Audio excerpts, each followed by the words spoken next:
C'est la scène de crime la plus macabre que le détective ait vue depuis des années. Les photographes grimacent, les experts de la police scientifique font tout ce qu'ils peuvent pour récupérer les morceaux cassés. Posté à l'entrée, un novice s'effondre et vomit sous les yeux de son collègue plus expérimenté qui lui donne une frappe amicale dans le dos. Il lui est difficile de dissimuler son malaise suite à ce qu'ils ont vu aujourd'hui. L'appel est tombé au milieu de la nuit, de la part de 2 randonneurs préoccupés, situés à la périphérie de la ville. Ils étaient à mi-chemin de leur balade nocturne sur une vieille route de campagne, lorsqu'ils ont entendu des cris provenant d'une ferme voisine. Quand les officiers sont arrivés sur place, il était trop tard. Tout le monde était mort. Il n'y avait plus personne à sauver. Tout ce qu'il restait à faire était de rassembler les morceaux et de comprendre ce qui s'était réellement passé. Le détective passe sous la bande jaune délimitant la scène de crime et demande à un officier présent ce qu'ils savent pour le moment. Le policier, pâle et en sueur, ravale sa salive et dit « Il semble que le vieux fermier ait perdu la tête, qu'il soit devenu fou. Toute la famille est morte. On a retrouvé son corps dans la grange. Il se rend à l'intérieur pour examiner le carnage. C'est une véritable maison des horreurs. La femme du fermier est morte dans la cuisine. Les enfants ont été assassinés dans leur lit.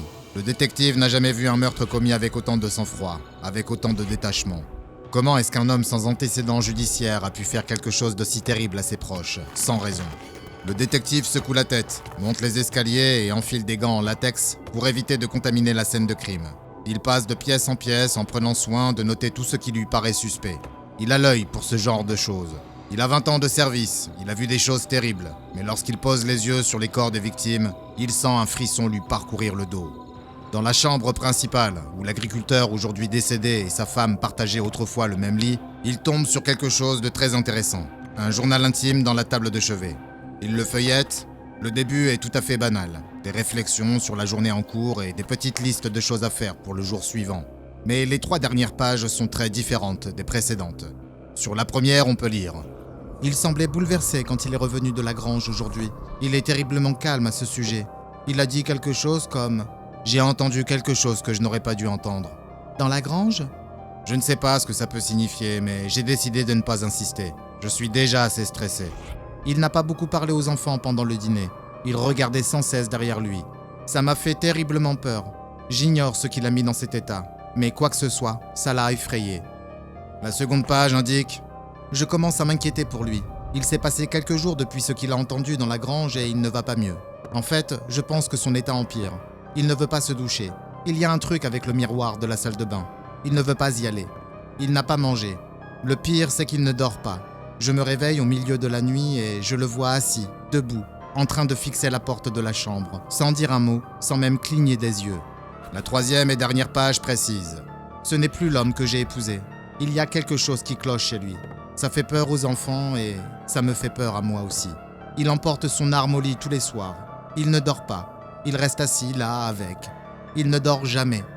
Quand je lui ai demandé ce qui se passait, il m'a dit que quelque chose allait arriver, mais que ça allait, qu'il ne se laisserait pas faire, quoi qu'il arrive. Je ne comprends pas. Je vais prendre les enfants et aller chez maman pendant quelques semaines, le temps que cela s'arrange, mais j'ai peur de ce qu'il fera en l'apprenant.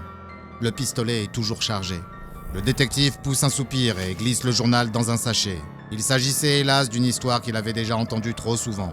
Des atrocités que l'on commet envers ceux que l'on aime quand on n'est plus tout à fait soi-même. Même si tout semble désormais clair et net, une dépression qui se transforme en massacre. Un détail continue de tarauder le détective. Qu'a pu entendre le fermier dans la grange ce jour-là ? Le détective entre et ordonne à tous les autres de partir. Il a besoin d'un peu de temps seul ici. Une fois qu'ils sont sortis de la pièce, il s'approche du corps du fermier. Il est allongé dans la paille, la tête en sang. Il a été tabassé au point d'en être devenu méconnaissable. Et pourtant, c'est lui qui tient le marteau couvert de sang. Et dans son autre main, il serre quelque chose d'encore plus étrange. Une vieille cloche de vache rouillée. Le détective se demande pourquoi tenir un tel objet durant ses derniers instants sur Terre. Quelque chose dans cette cloche attire son attention. Pourquoi, après avoir assassiné toute sa famille, un homme se rendrait-il dans la grange et tenterait-il, sans succès, de briser une cloche de vache à coups de marteau ? Il se saisit de la cloche et passe ses doigts gantés sur la rouille.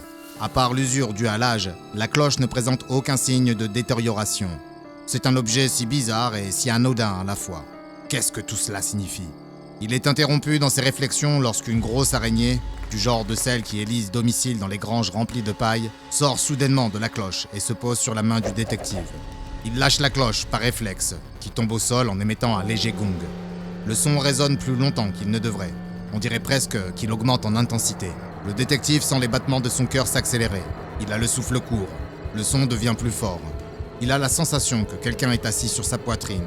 Il tombe à genoux et se gratte la gorge qui enfle. Son cœur bat très fort. Est-il en train de faire une crise cardiaque ? Il s'agrippe à la terre et à la paille sous lui et tente désespérément de reprendre le dessus, alors que sa vision s'obscurcit. Le son de la cloche de vache devient de plus en plus fort. Il finit par pousser un cri, puis s'effondre sur le sol. Lorsqu'il rouvre les yeux, il est transporté sur une civière jusqu'à une ambulance garée juste à côté de la scène du crime.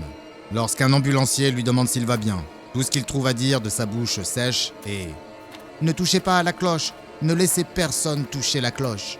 Le médecin qui l'a pris en charge lui dira plus tard qu'il ne présente aucun signe d'un quelconque traumatisme physique. Selon toute vraisemblance, le détective a fait une grave crise d'angoisse.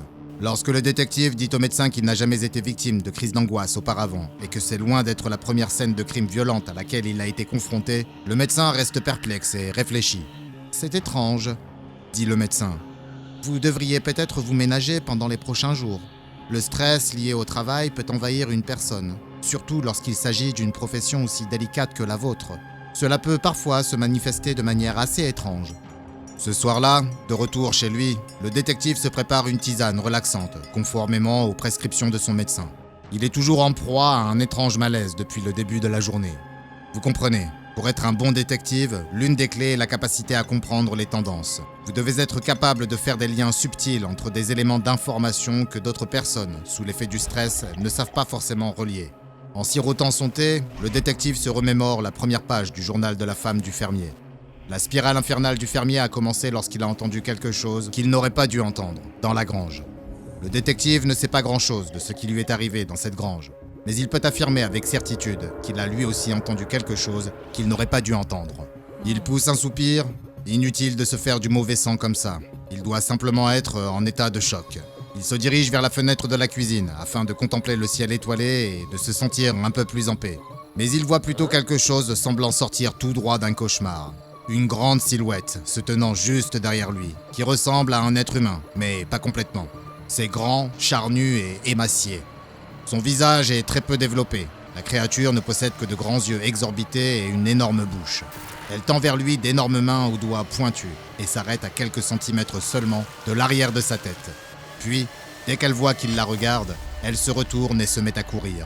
La tasse du détective tombe et se brise sur le sol. Il se retourne pour pister la créature, mais elle est déjà partie. Il n'y a personne dans sa cuisine. Tout est tranquille. Évidemment, une question hante son esprit. Que diable vient-il de se passer ? Il n'est pas dupe. Il sait que l'esprit peut parfois nous jouer de drôles de tours. En effet, qui n'a jamais entreaperçu quelque chose d'effrayant du coin de l'œil, avant de se rendre compte que ce n'était qu'une illusion d'optique. Mais là, ce n'était pas qu'un simple mirage. Le détective jurait sur la tête de sa mère qu'il a vraiment vu cette chose. Une sorte d'étrange monstre humanoïde se dressant derrière lui dans le reflet. Il se demande ce qui l'effraie le plus, qu'il y ait eu vraiment quelque chose derrière lui ou qu'il soit en train de perdre la tête. Qu'importe, chacune de ces éventualités est effrayante. Cependant, le détective fait ce qu'il sait faire de mieux, tenir un raisonnement logique face à une situation. Il a passé la journée sur une scène de crime particulièrement éprouvante, a lu quelque chose d'inquiétant dans le journal d'une des victimes et a fait une crise de panique dans la grange. Tout ceci n'est que le fruit de son imagination. Des connexions qui s'établissent là où elles ne devraient pas. Une conséquence normale d'un cerveau programmé pour repérer des caractéristiques communes parmi un ensemble de données complexes. Le détective fait tout son possible pour conserver son calme pour le reste de la soirée. La peur altère la raison. Paniquer ne ferait qu'empirer la situation. Il en est convaincu, mais il n'arrive pas à se débarrasser de ce sentiment inquiétant. Il se sent observé. Pour la première fois de sa vie en tant qu'adulte, le détective se refuse à dormir dans le noir. Toutes ses formes dans l'obscurité le troublent. Il se dit qu'une bonne nuit de sommeil le remettra d'aplomb et que tout finira par s'arranger. Tandis que son esprit divague et que ses yeux commencent à se fermer. Il se demande s'il a laissé la porte de la chambre ouverte ou si elle s'est ouverte très lentement, aussitôt que sa tête s'est posée sur l'oreiller. Très vite, il se réveille en sursaut. Des doigts anormalement longs et aussi froids que la mort se sont refermés sur sa gorge. Il suffoque lorsque la main resserre son emprise sur sa gorge. Ses yeux s'ouvrent brusquement et il le voit à nouveau. Ce grand monstre mince qui se tient au-dessus de lui et l'étrangle. Il arbore un large sourire empreint de sadisme. Malgré sa minceur, il est incroyablement fort. Le détective ne peut pas bouger, il ne peut pas crier, il ne peut rien faire. Cependant, au moment où il sort de son sommeil, le monstre a disparu. Il a quitté la pièce avec la rapidité d'un courant d'air. Il se redresse, son cœur bat la chamade, ses poumons sont oppressés et il est en sueur. Il n'a jamais eu aussi peur de toute sa vie.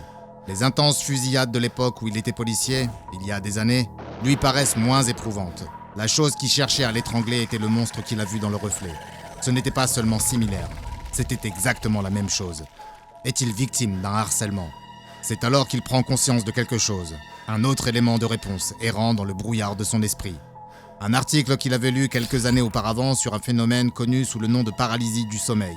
Il s'agit de personnes qui se réveillent soudainement pendant la phase de sommeil paradoxal. Leur corps est comme paralysé, mais leur esprit est en activité, ce qui fait qu'ils ont un pied dans la réalité et l'autre comme dans un cauchemar. Durant cet état, les gens peuvent croire qu'ils sont attaqués par des monstres ou des démons. Et quel est l'un des principaux facteurs à l'origine de la paralysie du sommeil ? Le stress. Le détective pousse un soupir. Il se sent un peu bête. Rien de ce qu'il a vu aujourd'hui n'a d'explication logique. Alors pourquoi continue-t-il à tirer des conclusions aussi absurdes ? Il tord les faits pour les adapter à ses théories, plutôt que d'adapter ces dernières aux faits. Pourtant, il ne fermera pas l'œil de la nuit. Il se verse quelques tasses de café, fuyant inconsciemment toute réflexion, et reste assis dans son lit jusqu'au lever du jour, se contentant de guetter la porte de sa chambre. Mieux vaut prévenir que guérir, se répète-t-il en boucle. Comme d'habitude, il se rend au travail le lendemain matin. Au feu rouge, une voiture s'arrête à côté de lui, et il aperçoit quelque chose dans le reflet de la vitre de la voiture. C'est encore ce monstre, assis à côté de lui, qui tend vers lui l'une de ses énormes mains. Le détective sursaute et se retourne, les yeux écarquillés sous l'effet de la panique. Bien entendu, il n'y a rien, juste quelques enfants sur le trottoir en route pour l'école.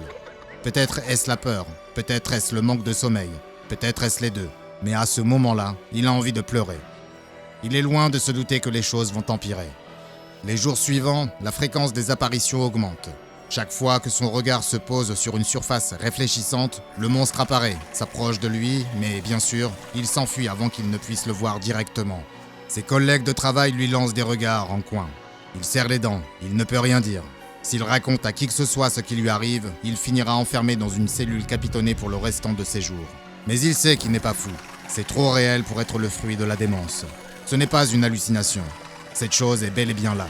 Elle est toujours en train d'attendre. Elle l'observe en permanence. Même quand il ne la voit pas, il sent son regard sur lui. Il sent ses intentions malveillantes. C'est pire pendant la nuit. Chaque fois qu'il essaie de dormir, elle l'attaque. Il sent sa main se refermer sur sa gorge. Il sent ses poings qui le frappent. Il sent ses longs ongles lui griffer la peau. Il ne parvient plus à dormir. Il est terrorisé. Et ça aussi, ça fait des ravages. Chacun de ses sentiments, chacune de ses émotions, chacune de ses pensées finit par devenir étrangement terne. Comme si rien de tout cela n'était vraiment réel. Il se contente de boire du café, des boissons énergisantes et tout ce qui contribue à le rendre plus alerte. Il s'est mis à porter son arme de service partout avec lui. Il le cache sous son oreiller la nuit. On n'est jamais trop prudent. Il sait que la créature est toujours là, toujours en train de l'observer, toujours en train d'attendre. Il sait, au fond de lui, qu'elle ne s'arrêtera pas avant de lui avoir tout pris. Il recommence à prendre le métro pour se rendre au travail. Il est désordonné et désorienté. Ses vêtements sentent mauvais, ses yeux sont injectés de sang et entourés de cernes. Il tressaille légèrement, un tic nerveux.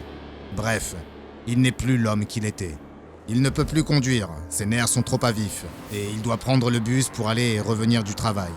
C'est alors qu'il la voit, pas derrière lui cette fois, mais de l'autre côté de la rue, alors qu'il attend son bus. Elle se tient parmi les autres piétons, qui ne semblent pas se rendre compte de sa présence. Elle se contente de sourire, de se moquer de lui. Cette fois, le détective est prêt. Il ne la ratera pas. Il dégaine son arme rapidement et se met à tirer sur la créature. Des hurlements retentissent dans la rue. Les gens se sauvent pour échapper à la salve effrénée de coups de feu. Mais la créature ne bouge pas. Elle continue de sourire pendant que le détective fait feu. La rage et le manque de sommeil l'empêchent de viser juste. Il entend à nouveau le son de la cloche résonner. C'est assourdissant. Il doit la tuer. Il doit se rapprocher. Le détective s'avance vers la créature tout en faisant feu. La créature demeure impassible. Il grogne de colère. Le son de la cloche augmente. Soudain, une lumière éclaire l'affreux sourire de la créature, au moment où le détective réalise que le son qu'il entend n'est pas du tout le son de la cloche. Il se retourne juste à temps et aperçoit le bus, mais pas suffisamment à temps pour s'écarter du chemin. La cloche de vache que le détective a trouvée dans la grange ce jour-là paraissait anodine, mais cette vieille cloche à vache couverte de rouille, qu'aucun procédé chimique ou mécanique ne semble pouvoir enlever, allait bientôt être baptisée du nom de SCP-513. Elle a été découverte par un agent de la Fondation SCP au cours de la procédure de rétablissement du confinement MU, dans un site de confinement tenu secret. Elle a été recouverte d'un ruban adhésif pour l'empêcher d'émettre le moindre son. Il y avait aussi une petite note sur laquelle était écrit « Vous l'avez vue ? Maintenant elle peut vous entendre. Vous l'avez touchée ? Maintenant elle peut vous voir. Ne la faites jamais sonner. Si vous l'entendez, elle peut vous atteindre. » Et c'est un avertissement qui mérite d'être pris au sérieux, car la sonnerie du SCP-513 entraîne immanquablement la mort. Avant d'en arriver là, la question est de savoir combien de souffrances mentales et physiques il infligera à sa victime. Lorsque la cloche sonne pour la première fois, toute personne se trouvant à proximité ressent une extrême anxiété, accompagnée de symptômes physiques tels qu'une accélération du rythme cardiaque et une augmentation de la pression artérielle. Les personnes concernées font également état d'un sentiment de peur et affirment parfois qu'elles se sentent observées. Au bout d'une heure environ, cette inquiétude se confirme. Le SCP-513-1 est la créature peu avenante qui pourchasse le malheureux qui a sonné la cloche et qui harcèle les personnes concernées. Il semble s'approcher des individus par derrière, mais disparaît rapidement dès que le sujet cherche à établir un contact visuel direct. Il peut également perpétrer des attaques physiques non mortelles sur ses victimes pendant leur sommeil, afin d'induire une plus grande détresse psychologique. Mais celle-ci disparaît rapidement au réveil. Le harcèlement s'intensifie avec le temps, entraînant un désarroi psychologique considérable chez la victime. Le SCP-513-1 finira par susciter paranoïa, agressivité, hypervigilance et dépression. Et cela se terminera par une mort douloureuse et violente. Du fait de l'immense danger que représente le son de cette cloche à vache pour quiconque l'entend, le SCP-513 est soumis à des mesures de confinement très strictes, suffisamment strictes pour qu'on lui attribue la classe Euclide, une classification réservée aux choses qui sont souvent imprévisibles en situation de confinement.